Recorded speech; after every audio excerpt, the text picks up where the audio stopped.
So this is our third annual Words of Heart event, and it is based off of my first published photo essay that Jennifer actually helped me translate from Heather to human, because she's really good at that. And the images that you see on the screen behind are the, for lack of a better term, chapter headings in that book. And if anybody's interested, the book is on Amazon along with the other 2 photo essays and travel journal that I published all through Amazon. I was hoping to have some tonight, but life. So before we get started, I'm going to let Larry introduce himself. It's part of the secondary water. Well, good evening. As she said, I'm Larry. I've been doing this with Heather for a while. I pastor Kennesaw Family Life Church, and through just getting to know Heather over the last few years and her heart and passion to have discussion around mental health, we've come and partnered with her to do these events. We do one in September that's more of a panel discussion on suicide awareness, if you're familiar with that, in September, which is also a great event to keep in mind. But hearing Heather's heart and her desire for people to have open conversations about mental health and for us to learn how to help each other, that's why we want to be a part of this. Are you sliding? Do you need help? Do you want me to carry you? Not that you- There was a high chair back there that we almost pulled out. Feeling something. All right. So yeah, this known him since 2016. When I met him randomly in a park, he still owes me a pizza. Before we get too far along, I want everybody in this room that has mental health to raise their hand. For the record, everybody's hand should be up. All too often, people use the term mental health and mental illness interchangeably, but they're not the same thing. Just like you can have physical health and physical illness, you can have mental health and mental illness. And while some people may argue with me about this, I firmly believe that just like with physical illness, it can be acute or chronic when it comes to mental illness. Typically, we think of it as only chronic. There's a lot of shame and a lot of stigma, and that's what we're here to change. Now, as much as Larry loves hearing me talk, the goal of this is to have there's a cat, conversation. So if anybody has questions, please feel free to ask them. Oh look, a hand up. Sam. I see 2 hands. Class. But it's not there. See, I just recognized who you are. I met you the first time we did this, didn't I? Yeah. Awesome. Actually, this was pre-Words Are Hard. That was back when we did the My Name Is. That's true. He was one of the people that participated in that project, which if you look behind me, that first image is actually from that project. So we'll just go ahead and start there, because it seems like a good place to start. The book is loosely based off of what I understand the 5 stages of recovery to be that Sam actually taught me way back in 2014. Yeah. Although I have altered them to fit my own understanding and using my lived experience as a way to illustrate them. Now, in the way that I was taught, it's called, impactive illness. What I refer to it as identity stolen. You remember why, Larry? I do, but why don't you share? Because I want to hear your voice for a change. Well, Right. the reason Heather kind of identifies it that way is because at that point of impact, for whether it's illness or sudden tragedy or anything, in our lives, in a way, our identity is taken away at that moment, and we're kind of in that moment, in that trauma or tragedy or whatever it is, and we're trying to find our way through it. So that is part of it. But for me, it goes a little deeper. See, a lot of times people, especially if they're diagnosed at an older part in their life, like teens, early 20s, which is typically when you have your first psychotic break and typically when you first get diagnosed with some type of mental illness. So you've lived your entire life thinking everything was okay, and then boom, something happens and your whole world gets shattered. I've been living with this pretty much since birth. I didn't find out until I was 32 that they suspected that I had Asperger's, because at that point it was still called Asperger's. It is now referred to as autism. We'll argue about that later. But I've always known that I was different. I've always been treated differently because of that. And I started having issues in elementary school, and then when I was a teenager, and my parents moved to Georgia and said, guess what, we're staying, and they meant it. That things really started to progress and things started getting worse. And I received my first misdiagnosis at the age of 16. And here's what happened. The minute people started finding out that I had a diagnosis, I was no longer Heather. I was now a diagnosis. Especially anytime you go to the emergency room, meet with a new doctor, or anybody else in a clinician role that has access to your medical records, and they no longer treat you like a human being. You are now that diagnosis and all the stigma and misinformation that comes along with it. It's very frustrating. Hence, identity stolen. And I actually created a full training based off of this that is designed specifically for clinicians. It's a lot of fun for me, not so much for them, because I get to be a real jerk. I put on my clinician hat, and they get the labels that I was given and get treated accordingly. I'm talking way too much now.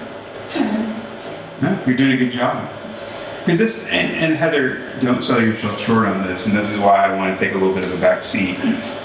I think your experience speaks to each one of us that's out here. That's why your books, those things, speak to something from a perspective that a lot of people don't understand. And quite frankly, it's hard. It's part of the reason why it's hard to fill a room to talk about this stuff, is because we don't, there is that stigma, there is that misunderstanding, and a lot of times it's easier to not talk about it than it is to actually have a conversation about it. Okay. I'm just trying to be polite and offer different people the opportunity to speak. That is a raised hand, Sam. You can't argue. One of the things I think that causes that kind of chasm between people understanding is that when you boil it down to communication, we have shared experiences. We all take showers, we all we all do things like, we have families, we raise kids, we go to the park. Okay, those are shared, common shared experiences. But is it going to limit when you need? Start wiggling people away. How many people have been skydiving? Out of an airplane or the Yes, an airplane. Sit out to watch. But you all can identify with it, because you've seen a lot of stuff in the news about skydiving. It's fairly common, But again, you're not thinking, you're probably thinking he's crazy for jumping over a perfect plane, but that's fine too. Okay, so how many of you have ever in the middle of the night looking up and thought there were people in your house and there was no one there? And you were terrified and you reacted accordingly and you said everything you could to try and stop that what you thought was an intruder from trying to harm people. Now that it's a little bit more unique and it keeps going down that line. Those shared experiences get more difficult to convey, more unique they become. We were supposed to give him a microphone, so that got picked up. Yeah, sorry, I didn't do my job. I am a slacker. So as I was saying, I actually did a full photo project about this topic, and it's gone through a couple different name changes. It is currently, my name is based off of the name tags Sam was one of the participants in that original. And if anybody is interested, I am opening it up to all disabilities and really want to continue that project. It was always intended to be a continued project, but it's really hard because people really good up here, not so much one-to-one. Sarah can attest to this. We just met tonight, and she can attest to that. So if you get a chance afterwards, please feel free to look through it. Sam was definitely one of the ones that was the most fun and the most difficult to do.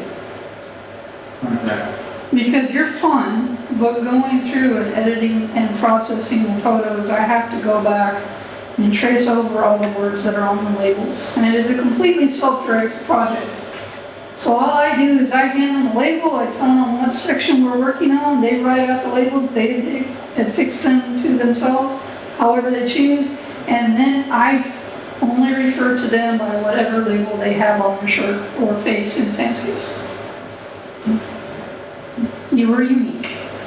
Remember to say on my face? Really? Yes, it's in the book as a matter of fact. Really? Okay. So it's broken down into 4 phases. The first phase is where it's just your name. I talk to you like I am now. And then the next stage is the clinical diagnosis, and I put on the clinician hat. I become very cold and distant like clinicians. And let me clarify, there's a difference between a provider and a clinician. Providers actually listen and apparently care.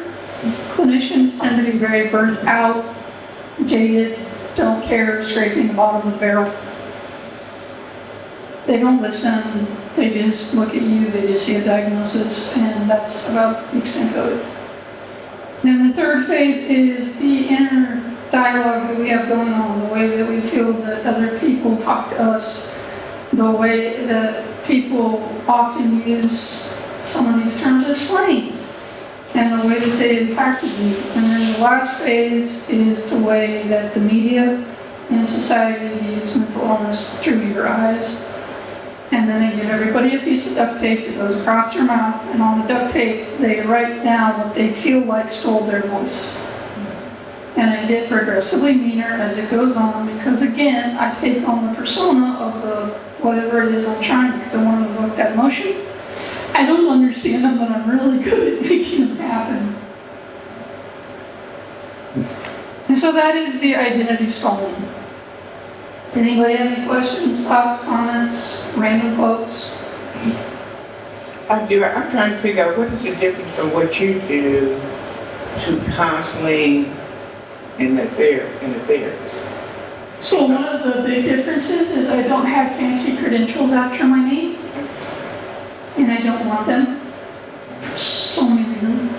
I actually work as a certified peer specialist, which technically I still am, even though I've not kept up with my continuing education, largely because I have no desire to work in a clinic ever again. And part of that is when I was working, and I worked with City as a matter of fact, there were times that I felt myself becoming that person, that clinician that was getting jaded and irritated and frustrated. And it gave me a whole new perspective of what it's like on the other side, what it feels like to be played and manipulated. Can I speak to that for a second? I think Heather's role is more awareness. It's more of helping either side be aware of how they come across, the perceptions, all of those things to help bring a better understanding. If that makes sense. It's kind of like, hey, for somebody that works in the field, like she's mentioning clinicians, and I know there's some great clinicians out there, but there are those that are very jaded to the process.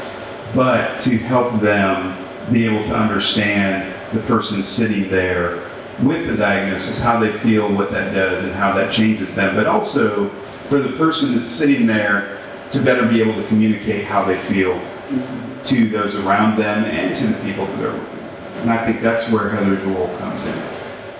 That is why I do clarify the difference between a clinician and a provider.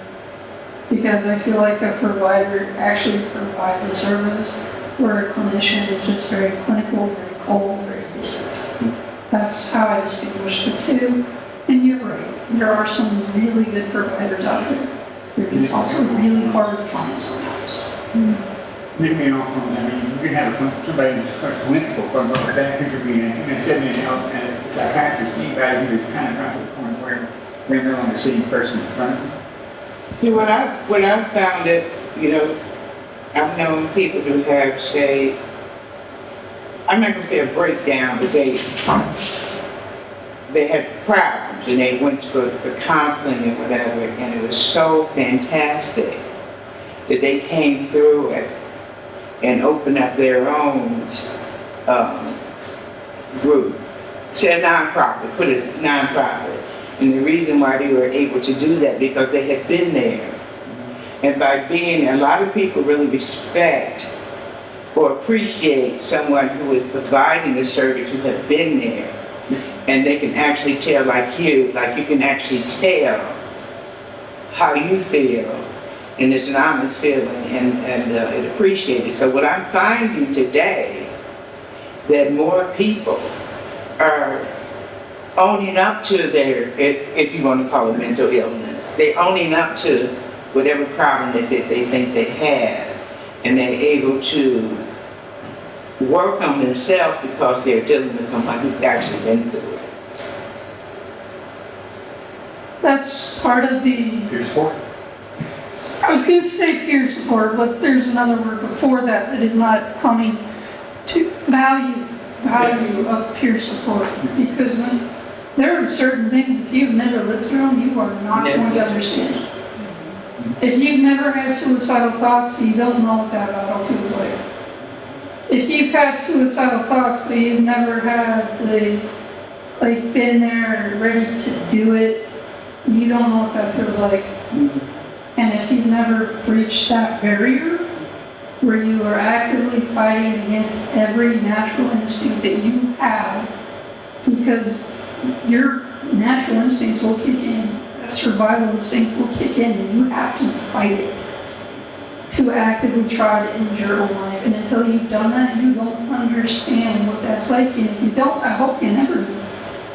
See, in one of your groups that you had, say, last week, the week before, am I talking too much? No, this is what we want.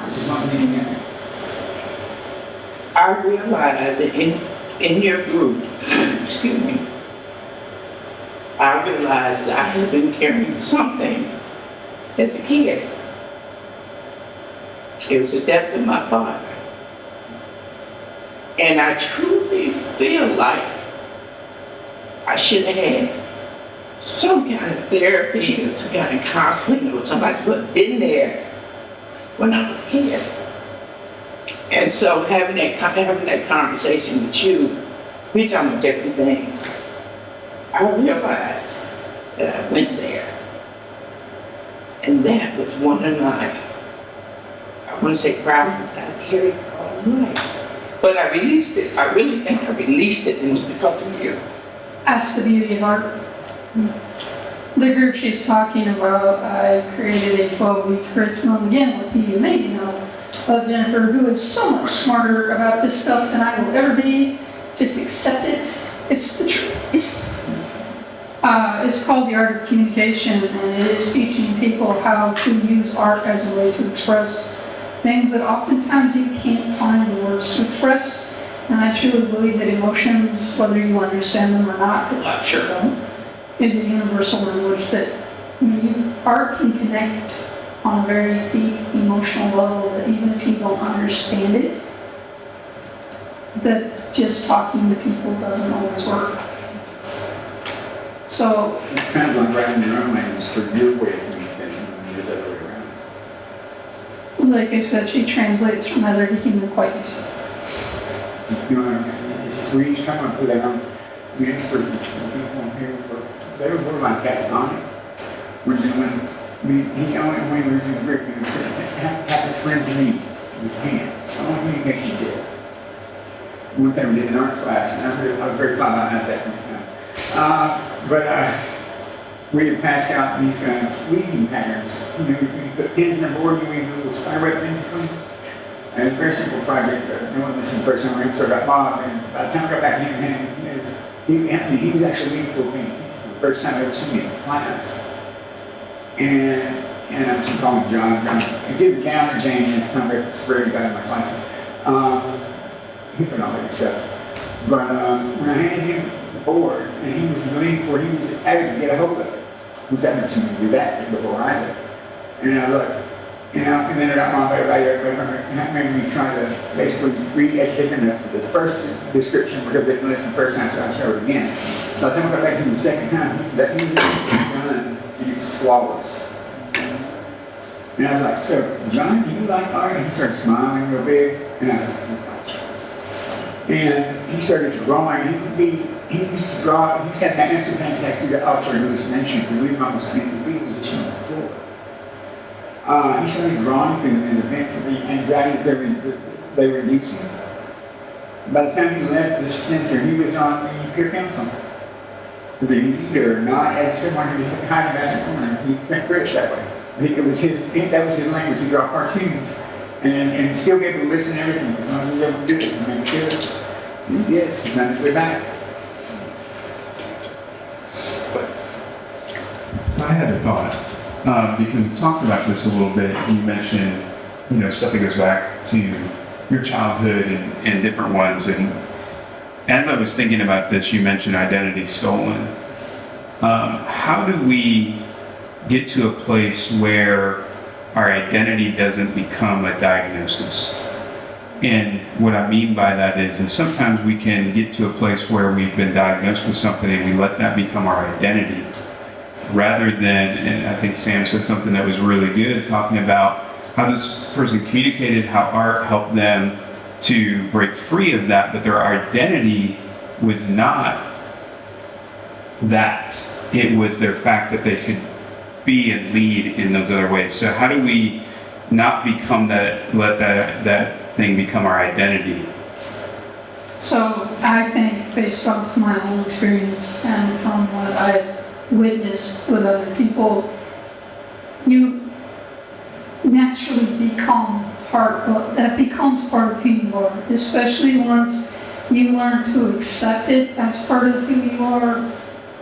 It's almost like the way that you're coping with it initially is that it becomes all-consuming, and that's how you see yourself. And part of that happens because that's also how everybody else sees you, and that's how everybody else treats you. And so it reinforces that. And the way to overcome that is to simply start recognizing and having other people recognize and supporting you and showing you the other parts of who you are. Because we are more than just one thing. Kind of annoying at times. And the problem that happens is when you get stuck there, and that's your identity, you start to lose hope. Or at least I did. Because what ends up happening, and this is what they would refer to as the life is limited phase. And in the story that I was taught with, essentially what happens is they give up on life. Because as far as they're concerned, all the life aspirations and goals and things that they wanted to accomplish are no longer an option. Now their life is simply getting up and taking pills and doing whatever other people tell them to do and then going to bed. Getting up the next morning and doing it again. I have a bit of a rebellious streak. I know that might shock some people. It's okay, Larry. I'm certified in CPR now. I did it online, it was awesome. And so what happens, I have this internal battle that goes on inside my head where you tell me I can't do something, there's a part of me that believes that I can't do it. And there's this other part of me that goes, oh yeah, watch me. The problem comes that when that dark feeling comes in. Who here is familiar with Star Trek, The Next Generation? Anybody? Okay, there's a few of you. When you get a chance, look it up on Google, Tasha Yar's death. Oh, yeah. You know exactly what I'm talking about. So there's this law that kills her. And what had happened is the people on the planet, they all ascended. And in order to ascend, they had to get rid of what people mistakenly refer to as the negative emotions. So all the anger and selfishness and hate and all that stuff. So that all that they were left with were the positive emotions, happy and whatever else they are. 'Cause words are hard and so are emotions. And so he's just left in this puddle of sticky goo and becomes a sentient being, and he gets his kicks out of making everybody miserable, basically. And to me, that's what it feels like. It's like it gets covered in this sticky, oily residue, and it consumes everything. And it consumes all hope and joy and even a possibility of the future. And I started struggling with the suicidal, I don't know how to say the last word, but it starts with an I and it's basically suicidal thoughts. There's just a really fancy word. Ideation. That's why I have you guys here. But it's also when I really start struggling with self-harm. It's something that I've been doing since I was a kid. And the reality is, I think back to it, I realized that I started it at a fairly young age where I beat my head against the wall when I was stressed out or upset. And then as I got older, I started beating the crap out of my fist instead of my sister. She seemed to appreciate that a little bit. And then it progressed into cutting. It's been a little over 2 years since the last time I've done it. Not gonna lie to you, it's not the last time I thought about it. Because I still struggle with that. And so for me, that's what the fighting darkness is, and that's why that image is back there. It's those times when I'm really struggling with that, and it's because I don't see any way out. And in those times, in my mind, it is perfectly rational. It makes total sense. I am a burden. I am causing everybody problems. I need to isolate and keep myself away from them to keep them safe. They're going to be angry, but they'll actually get over it pretty quickly and then eventually be thankful that I'm no longer around to bother them. It's a really fun place to be. I'm pretty sure I'm a really fun person to be around right now. It's kind of fun. No comment. But that for me is that fighting the darkness. And I know that everybody goes through this because, again, we all have mental health. And we all, at one point in our life, we are going to struggle with that. And you had mentioned earlier, it may not have been a diagnosable mental illness, but there are going to be times when we all struggle. It's just part of life. It's the annoying part, but it is part of life. But I was always taught, don't let others' negative perception of you become your own perception of yourself. So I was always having this, sometimes I felt like I didn't fit in, and I always thought maybe it was because I've had this good perception of myself, and I didn't want that, how they felt like me to become my own, and a lot of times it was negative. So this is another thing that I learned from Sam. I don't remember the name of it, but it was a face. I always call it Ike's head because I want to talk that particular Ike's head, the messages. So basically what happens is, especially when you're a young age and you have all these people around you who theoretically love you and care about you, and they're giving you these messages about who you are, and those become your core beliefs. And so if they're nice to you, I actually have a speech about this that I usually use a trash can as an example, but I don't see one around. So we'll just use Larry. So, Do you want me to get you the trash can by the door? You can use me, it's fine. no, this will be more fun. So if we told Larry that his shirt was red, and Larry's just a little guy, and he trusts us. And so he goes around and he's like, okay, I got on a red shirt. Yay, I have a red shirt. And then he goes to kindergarten. And in kindergarten, they're teaching all the numbers and the letters, and he's like just rocking it. And then they get to colors. And they tell him that his shirt is green. And Larry's like, no, it's not. It's red. Because Larry is a stubborn little guy, and he trusts all the adults in his life who have been telling him his whole life that that is the color red. He's not going to believe them. And then he gets a little bit older, and he starts to realize that his loved ones meant well when they told him that was red. But he's starting to recognize that no, it's really green. And then he starts to get into this battle in his head. And eventually he learns to accept that that is green. But the problem is there's always going to be that red filter because it is a part of his core beliefs about who he is. And those are very deeply ingrained and very hard to overcome. Making sense so far? Now, I'm pretty sure most of our parents aren't that mean. But what about when we tell kids, oh, it's okay, Mom, we know you're not that smart.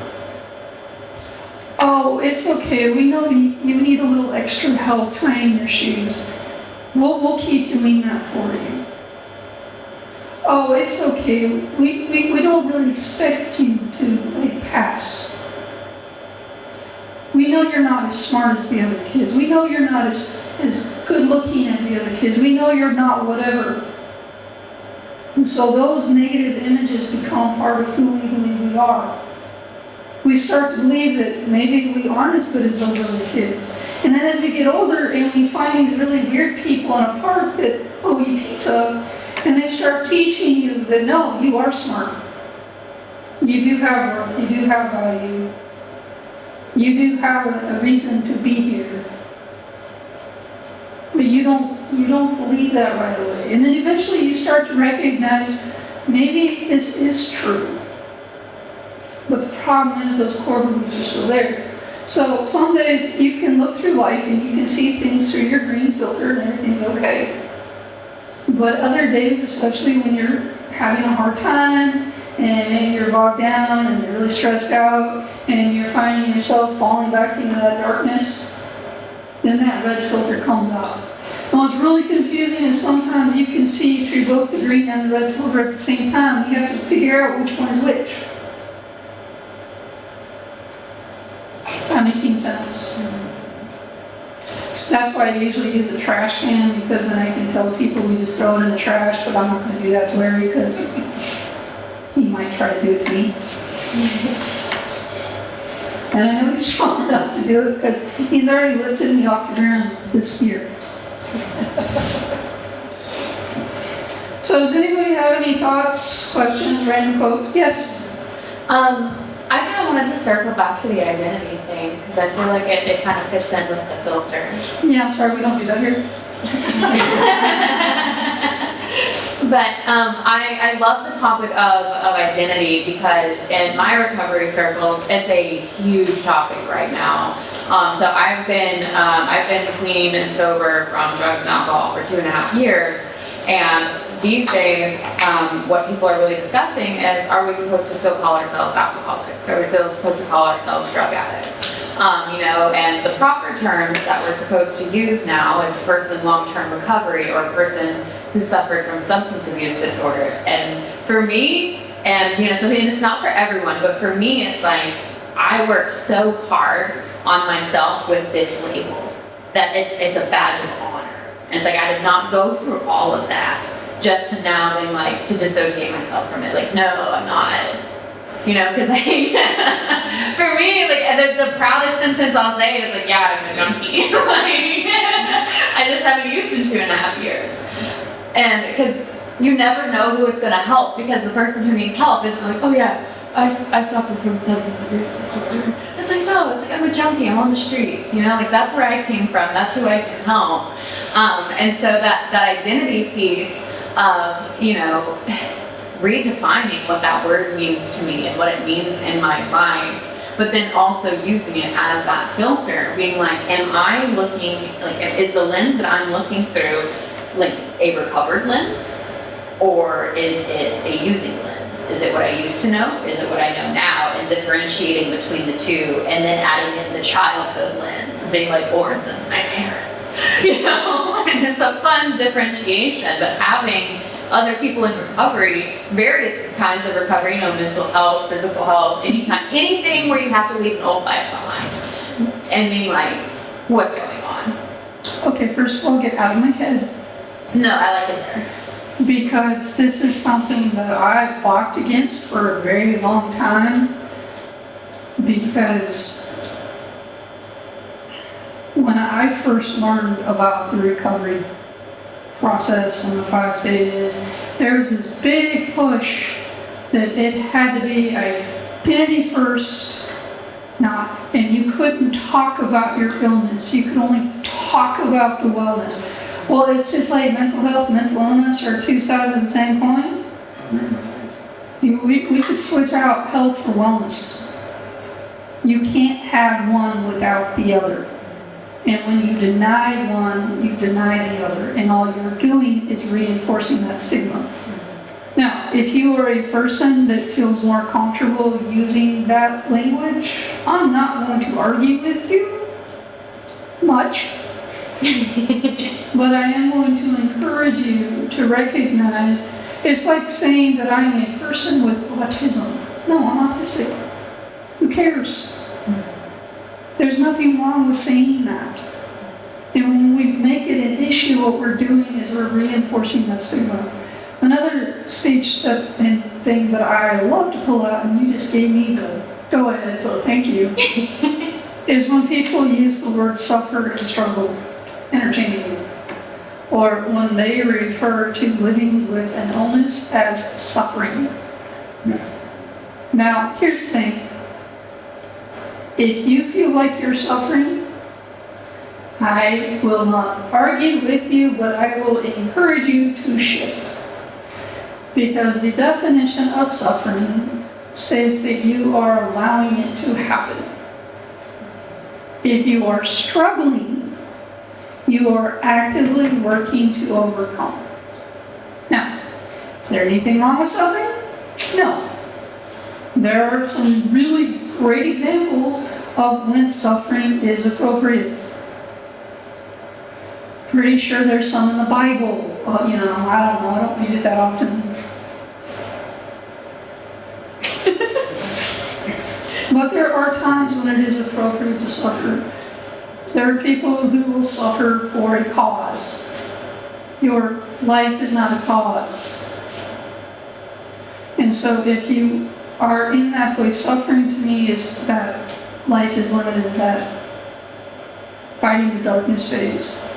That to me is when I'm suffering, and that's why I get really irritated with people when they try to tell me that I'm suffering. The only thing I suffer from is stupidity on occasion. Just being honest. But I do struggle, and some days I struggle more than others. And there's nothing wrong with it. Everyone in this room is struggling with something. And if you're not, you're lying. So, Barry, do you want to add anything? Well, I do, but so with this, and I love it, and I thank you for sharing that. I think the thing that came to my mind in that, I think it's beautiful what you were talking about. But the reason it's beautiful is because you know the why. Mm-hmm. Which your why is the core of why you do something, and it keeps you centered on and focused. You're not sitting there hiding behind that identity saying, well, that's an excuse for why I do X, Y, and Z. It's a part of your story, it's a part of who you are, and it's a piece of that puzzle that allows you to be able to help others and to be confident in who you are. And it keeps you from going back to where you were, because it's there. And I think that's a beautiful thing to say that even when you talk about autism in that sense, hey, yeah, I'm autistic, I'm okay, I can embrace that. That's one part of my life, it's one part of my story, but it's not my whole identity. Mm-hmm. And this is the reason I pay you the big bucks, because you just made a beautiful segue without even realizing it. Because that transition of this is my whole identity, this is who I am, this is why I do things, you can't blame me, I'm going to blame this. versus this is a part of who I am, it's a part of what makes me who I am. I'm learning to accept this part of me. I may not always like it, but it is part of what makes me who I am, and that is where you get the change is possible or the spark of hope. And this one is really hard to define, and it's different for everybody in the room. And quite frankly, this is the one to me that is by far the scariest place to be. Anybody want to take a guess as to why? Anyone? Because you don't trust that hope's gonna stay.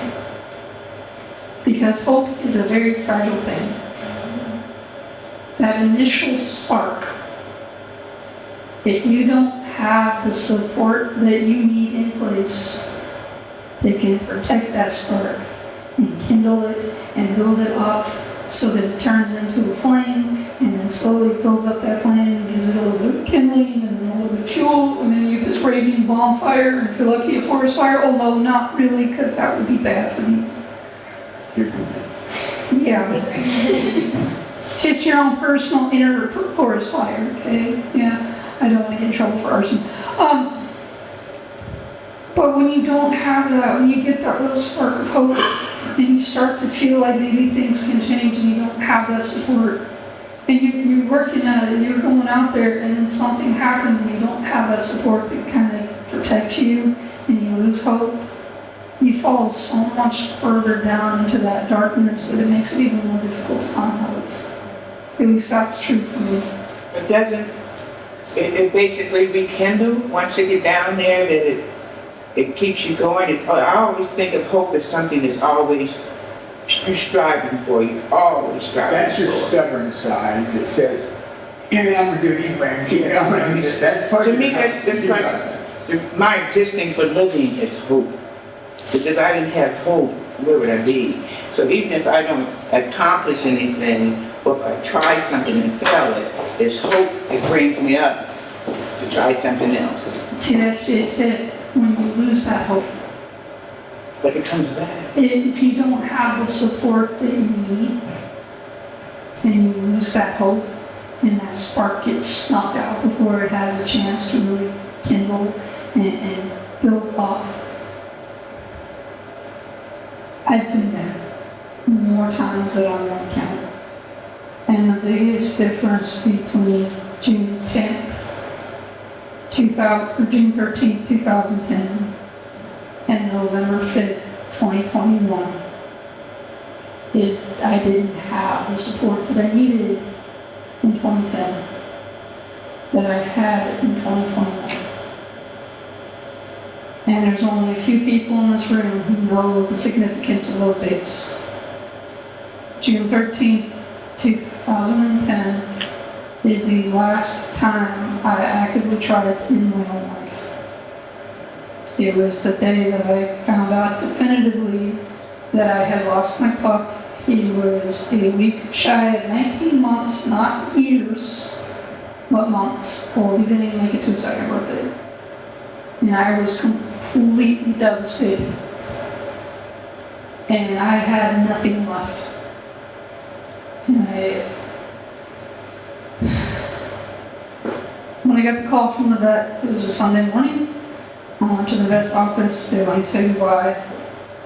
I went home and tried to take my life. And thankfully, I turned left instead of right and went to PetSmart instead of the river, or I wouldn't be here. November 5th, 2021 was the first anniversary of my dad's death. These two amazing people up front went with me to the National Cemetery in Canton where my father is interred. It was the first time and only time I had been there to visit where he was at. I don't know exactly what happened. That year was incredibly tough. But on the way home, something in my brain snapped. And the reality of it is, I think they realized it before I did. And refused to leave me alone. You know that stubborn, oh my God, that one right there. I mean, she makes me look like the most most compliant person on the planet. It's part of who I am. And I'm very thankful for it. Because the reality of it is, I was forming a plan in the back of my head. It's the same plan that's always been there, so it wasn't too hard to pull it up. And I never said it to them, but they knew. And they stayed with me until they were sure I was safe. And a weird thing happened, but because I used the same language, there was a miscommunication. And I had gotten past that initial suicidality and was just at a place of self-harm because I needed to regain control. But it's because of him that I didn't end up in the psych hospital 2 days after my dad died, because I ended up in the emergency room on a wicked rash that was diagnosed as diaper rash. Yeah, good times. They didn't even bother to really examine any of the physical stuff. They knew about the mental health stuff. And they were so convinced because I apparently had a depressed demeanor. It had been less than 48 hours since my dad passed in the same emergency room. I actually asked the doctor at one point, did you want me to do cartwheels up and down the hallway? She didn't seem to find that as funny as I did. And if it hadn't been for him on the phone talking to the nurse, they would have had me committed. In fact, they wouldn't even let my mom pick me up until they talked to me. But then a year later, they recognized what was going on and they got me the help that I needed and they provided me that spark. And they kept it alive. But 14 years ago, that spark got snuffed out. So sometimes, and I'm thankful you don't know what I'm talking about because it's a really crappy place to be. But when you lose hope, you have nothing left. If you know the story of Pandora's box, the last thing that was left in the box, or actually jar, was hope. You remember what was in that box? All the evils and dangers of the world. And so while hope isn't necessarily evil, it is something that needs to be treated with care. And you're staring at me so pop. Yeah, look, you shared the story. There's a couple things I want to share about it because you put Jennifer and I in a place where, yes, you're thankful for what we did, but really what we did was sit with somebody that needed to be sat with. Took the time to hear a story so that we know Heather's story. I know her plan. I know what it is. I know what happens if she gets into those places. Why? Because we have relationship, we have connection, we have community. And if there's anything I want you to get from that, it's not that we did anything awesome or, like shown from heaven and, said, take Heather here or do this. It wasn't that. It was that we took time to sit with Heather through those dark moments and to just listen and to encourage when we could, to remind her who she is, but mostly just to listen. And that is the thing. Most people have that edge of hope. See, I think she brings you. No matter what, she brings them the hope, right? But here's the thing. Most people have that, but it's easy to lose. It's easy to lose sight of more than it is to lose it. Because when you get into that place, you can't, and I've never been there. I only know it because I've sat with her through it. I've watched others go through it. I've worked with people for 30 years. I know. But part of that is learning to sit, and I did it really bad for a long time. I'm a pastor. The church has done a really bad job at it. We've done a horrible job at it, a miserable job at it, because we tend to tell people what to do or to pray about, but we forget to sit. And if you've ever read the Bible and know the story of Job, Job's friends were awesome right up until they opened their mouths. Because you know the story, they sat with him after he lost everything. They cried with him. They wept with him. But then they proceeded to tell him all the reasons he was in that state. And that's when God rebuked them. Because it wasn't their job to tell them all. They weren't even accurate. And I just want to clarify something, because let's be honest, I get on your nerves on a regular basis, and you occasionally get on mine. That's called relationship. Exactly. And that's the key difference here. I have support now. That's what I was talking about. When you don't have that support system in place, when you don't have the relationship, you don't have community, and all too often what happens is when you get hit with that identity, stolen phase, or the impact of illness, I have experienced this more times than I care to count, where it's like all of a sudden you're no longer who you were 5 minutes ago before they knew you had a mental health issue. And now it's like you're carrying the plague and Ebola and COVID all wrapped in one, trying to go around and hug and kiss everybody. Which is gross on so many levels, more the hugging and kissing than the rest of it. Just saying. But here's the thing, like, think about this. If you have a friend who's in the hospital because they had COVID, right? What do most people do when you get out of the hospital, even though they're under quarantine? They want to set up meal trains. And once you're out of quarantine, they want to come over and offer to help you do your laundry and maybe do the dishes. Or if you have those little rug wrap things running around, take them out so that you can rest. She means children. She wouldn't say it to dogs. I mean, dogs are better, but whatever. Just translating. Yes. It's just you going. It'll be a shit animal. So my point is though, if you will go out of your way to see if they need help. You want to know what happens when you get out of the psych hospital? It's lots of fun. You're a leper. Oh no, we can't talk to you about that. Are you okay? Everybody walks around on eggshells. Ooh, and they talk in hushed whispers until you walk up, and then all of a sudden you know they were talking about you. And it probably wasn't positive. And it's like they're afraid to set you off. They're afraid that they might catch it. Well, I got some news for people. COVID's a tad bit more contagious than a mental health issue. I know it's a shock. Even if I kiss you, you're not going to turn autistic. Which I'm not going to because I'm autistic and that's just gross. I don't even like watching it on TV. So does anybody out there have any questions or? Condescending smiles. I don't know what you're talking about, Sam. I hate those.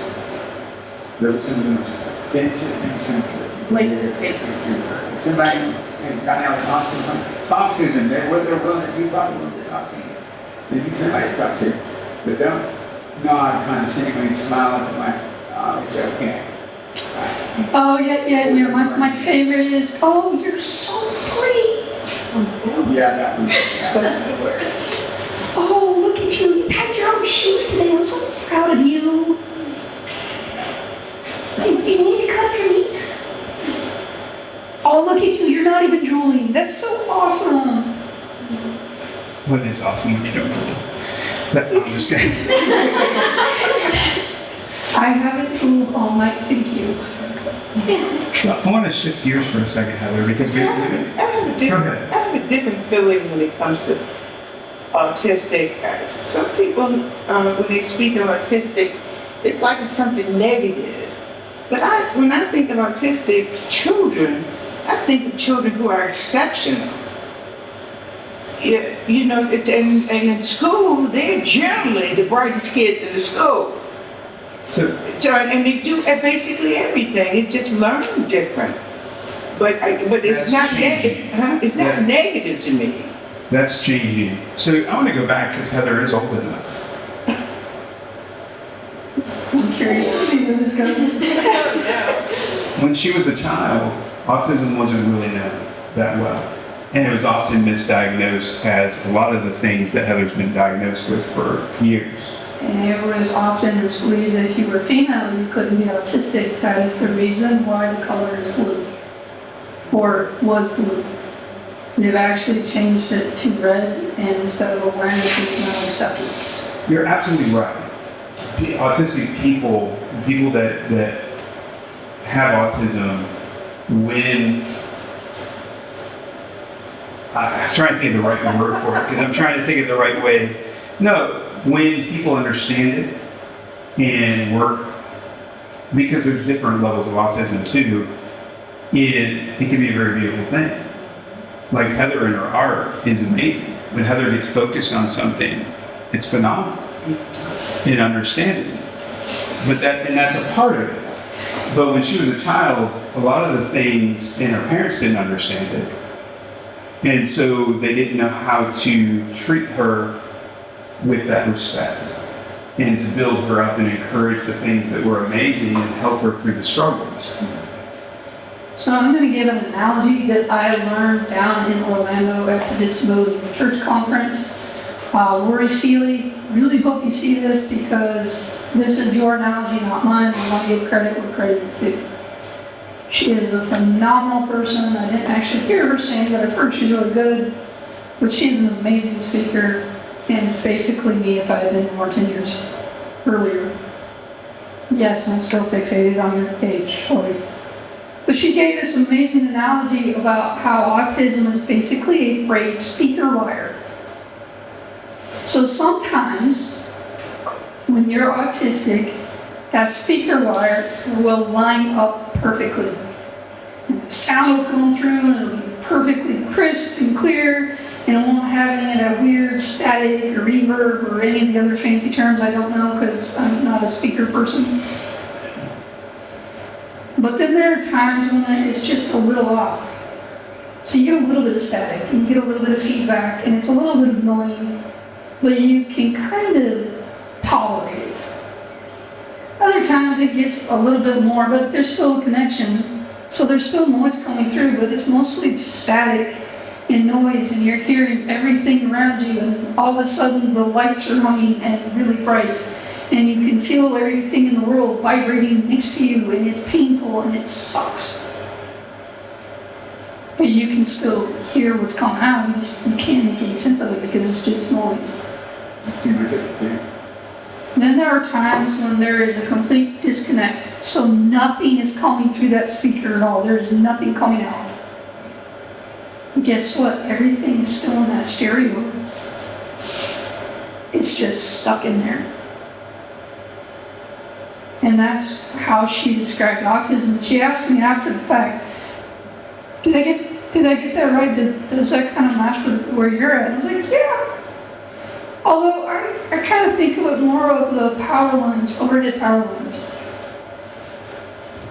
Because sometimes they're insulated, and if they're working properly, they're there and they're not causing any problems. But sometimes you get into a storm, and maybe a lightning bolt hits the power line or wind knocks it down. So now you have this live wire that's bouncing all over the place. And you can feel that energy. And as long as it stays away and it doesn't hit any like trees or metal or power lines or gas, you're pretty safe. But if it hits a puddle of water, boom. That's what it feels like for me. There are times when and I've told them this, that it feels like I have a live wire running through my whole body. And there are times when that live wire, like I can literally feel the buzzing sensation throughout my body. And it's not fun. And when it gets overpowering and overwhelming, and it's like it hit a puddle of water, everything just hits all at once. And it's something that, again, if you've never experienced it, you can't truly understand it. Because it'll be like, okay, everything's fine. And then all of a sudden, the lights have been jacked up to the power of the sun, and all the noise is about, sonic boom level. And you can feel the vibration, and you can hear everybody talking, and you can kind of make out some of the conversations, but it's really confusing because they're all mixed together. I mean, all of a sudden you have a tag in your shirt that you forgot to tear out, and why can you feel your skin? And it sucks. I'm pretty sure you know what I'm talking about, don't you? Compound misophonia. Good times. Well, I want to, because we are getting later. I want to kind of shift the conversation for just a minute because I think we're understanding the conversation. What I would love to see us do, because this is mental health awareness. Okay. How do we help the people around us, or even ourselves, get to a place where we can be healthy with our mental health? And so, we talk about mental health illness being different than mental health. If you were to get sick in your body, you go to a doctor, maybe you get some medication, you do some things, to keep your body healthy. If your mental side is unhealthy, if there's illness there, if there's things, what are things that we can do to help one another? And I think that's where I'd like to see the conversation go at the end is, how do we help each other? How do we work together? How do we support one another in all of those things? So, come here a second. You're going to be physical health, because, well, you are. And I'm going to be mental health, okay? It's connected. If I push him, it's going to still hurt me. And if I try to push him away, he's not going anywhere. And if he tries to push me away, I'm not going anywhere either. Please don't, I really don't recall. I don't want to pick you up again. So for those of you who are not aware, June 21st, left knee replacement. September 14th, right knee replacement. January 2nd, went for the hat trick and had ankle surgery. Don't recommend it all that close. And you want to know what the most difficult part of that process was for me? It was the mental health side of things. Because there was a lot of downtime, there was a lot of isolation, and there was a lot of not being able to get out and do the things that I wanted to do. And that really was tougher for me than dealing with any of the physical stuff. And the thing was, the more that my mental health started to take a toll, then my physical health started to take a toll. Started having issues with my head getting all screwy, which might get me in the emergency room a little bit. Good times. And so in answer to your question, we can't separate them. We need to take care of both. And you want to know the thing that I hope for everybody in this room tonight, and anybody who's watching this video or a cost after here, that we continue this conversation. That we keep talking about mental health. And we are open and we are honest, and yes, I realize that requires a level of vulnerability that not everybody is comfortable with. Speak to it as much as you're comfortable with. Share your stories, because your story has value. Your story has worth. And the more that we can share these stories, the more. I'm trying to say for Robbie, I was trying to say to Sharon. The more we get interconnected, the closer we get, the stronger we can become. I'm going to throw a little chemistry out there. There's two types of bonds. There's an ionic bond and there's a covalent bond. And when you have an ionic bond, the stronger molecule comes along and steals the electron from the weaker. And so you got this little free radical running around, and then you got a stronger, more stable one. But if you have a covalent bond, they're working together. And a covalent bond is a lot harder to break than an ionic bond. So what I want us all to do is stop trying to force people into ideology bonds and instead become covalent bonds. Work together, find your community, find that support. Go randomly talk to a stranger. Meet people where they are. Exactly. Don't tell someone where they're at. Meet them where they're at. And if they tell you that they don't feel like they're as far along as you see them, accept that. Maybe they're looking at life through that red filter, and you're seeing them through a green filter. You're both right, and you need to learn to respect that. And when we come together and we work together and we talk about this more openly and with less shame, and we get rid of that stigma, it's going to make everybody stronger. And it's just, words are going to come words everywhere. So you heard Heather talk about the connection. Is there anything else anybody would like to add to that, or a question about, like, how can we be healthy? Yeah, go ahead. So I agree, well, one, because it's scientifically backed that, mental health and physical health are connected, and a lot of stuff, begins in your gut, everything about your brain and all the sciencey words that I don't know off the top of my head. But from my experience and from sitting with other people, so many people are not ready to accept that. Because your mental health, or at least in my experience and my friends' experiences, when your mental health gets out of sorts, the last thing you want to do is get out of bed.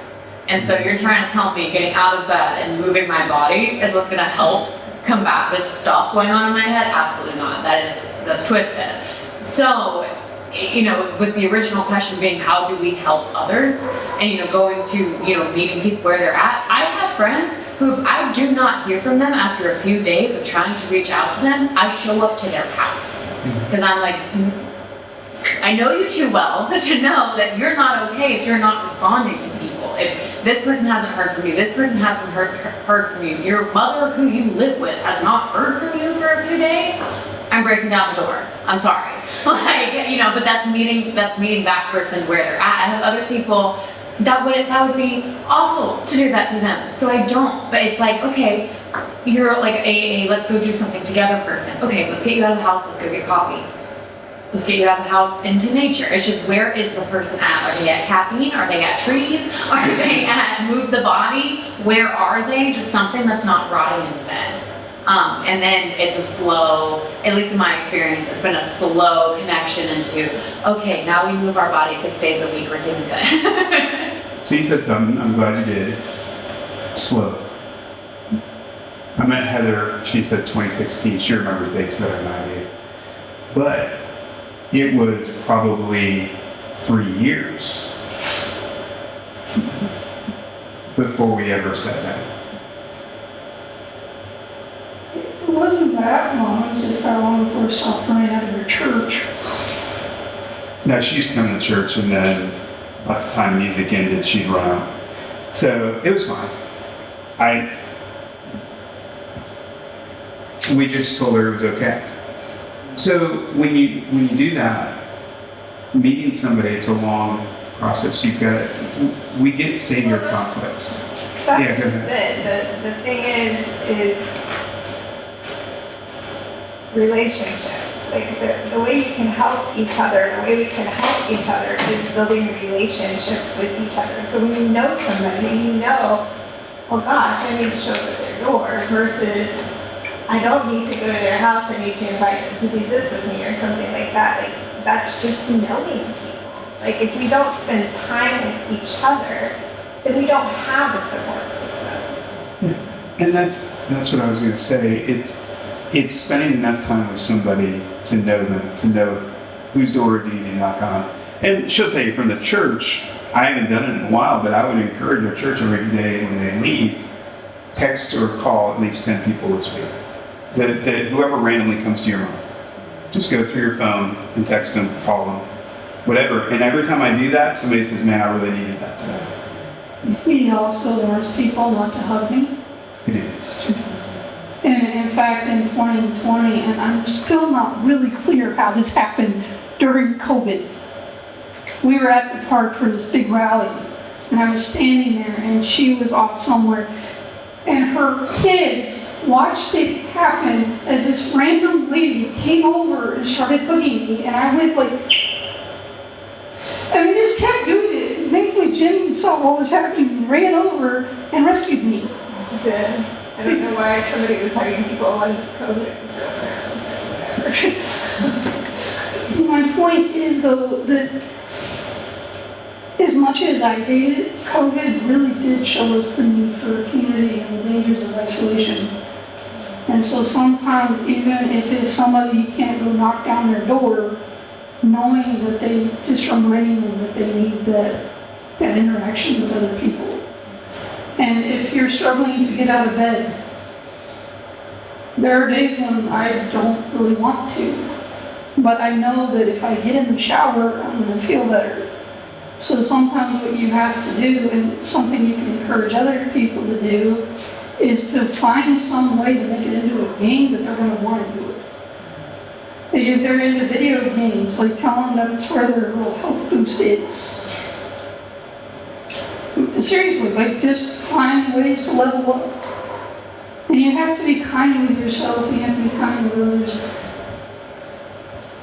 And other words will come at a later date. Is there any other questions, comments, random quotes? I'm really holding out for that random quote. It wouldn't be random if I knew. I might have something, but it's pertaining to Asperger's versus autism kind of thing. Please. Well, one of the things that kind of lives rent free in my head is when I went to go see Tony Atwood with my mom. That was, remember getting to meet the guy, shake his hand, and say hi. And when it came out that I have Asperger's, he looked me dead in the eyes, got close, and said, "Congratulations." At that point, it's kind of more of just a realization of, if anyone's into computers at all, we're like running on a different operating system than anything else.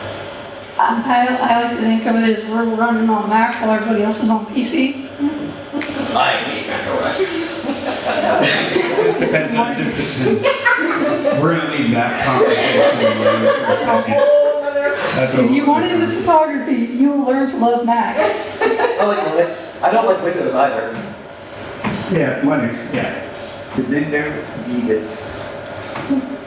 My point is, though, this is something that I've told people for a while now. Everyone in this room has certain innate strengths that they were born with. And we all have innate challenges, because I hate the word weakness. And the key is when we can find people who can offset our weak challenges with their strengths, and we can find people who we can offset their challenges with our strengths, and we come together, we make like the big Megazords. You know, the big honking Power Ranger. I've actually watched it. Like, we're stronger together is my point.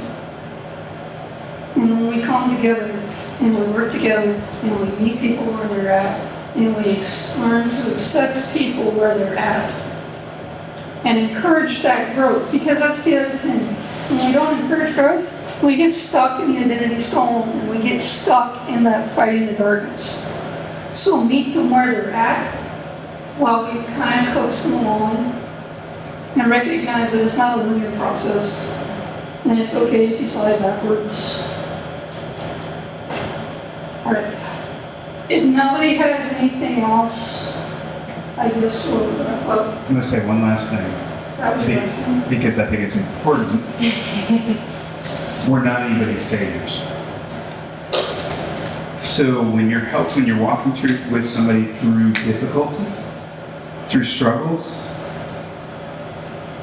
it's not your job to save anyone. It's your job to walk with them. And if they fall, if they struggle in those things, it's not a reflection on you as a failure, because you're not the savior. You're there to walk with them and encourage them and strengthen them. They still have to make those choices. They still have to get to that place. It's our job to support, but not to save. Because sometimes when we get into that place, we're out of great intentions, we take on that savior role. and it's not our job. That's too much pressure, we can't do it. And that kind of goes back to meeting where they're at. Because what happens when you try to save people, it becomes about you and not about them. Anything else? Nope, that was it. Anybody else? I'll be a safe. Thanks, guys. Really appreciate it.